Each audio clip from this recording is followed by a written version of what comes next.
Okay, sir, Thank you. My name is Frank Papson from Virginia Beach. talk into the microphone. And thank you for coming from Virginia Beach, by the way. Thank you. My question has to do with the constitutional rights of being verified to vote. And from what I'm hearing, it's not required anymore. Does that mean 11 million illegal aliens are going to be able to vote whenever, if all they got to do is sign a piece of paper and say, yeah, I am? You know, Frank, you are asking exactly the right question. I don't know if you all heard what Frank said. What he said is extremely important. And I don't know that I have the definitive answer, but the stories that I read this week about the Supreme Court decision, see the Supreme Court? Right over there. The Supreme Court issued a decision earlier this week regarding Arizona. Have they talked about that today?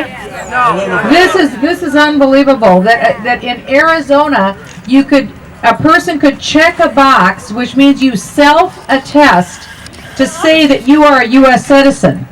And so what Arizona wanted to do is require that anyone who is voting has to prove that they are who they say they are and that they live where they say they live. Don't you have to do that when you sign up to register to vote? Don't you have to do that? Well, what the Supreme Court ruled this week, again, I haven't read the opinion, but all I'm telling you is what I read in the newspaper. What I read in the newspaper about that decision is this. Arizona can no longer do that.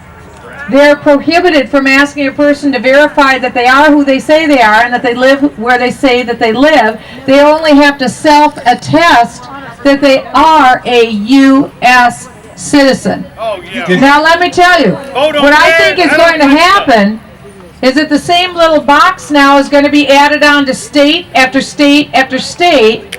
Arizona tried to do the right thing by their citizens. They tried to make sure that every vote counted, that people's votes weren't diluted. But now Arizona is told, your hands are tied. You can't do it anymore. You have to go up to Congress and get something changed up here. And apparently there's some task force or group or committee, which, by the way, there's nobody that sits on it right now. So what are they going to do? So I think your point is extremely well taken, Frank, because I think what we're going to see is, do we even need this bill, this amnesty bill, if now the states Don't have a right. don't have a right to even verify if a person is a U.S. citizen before they vote?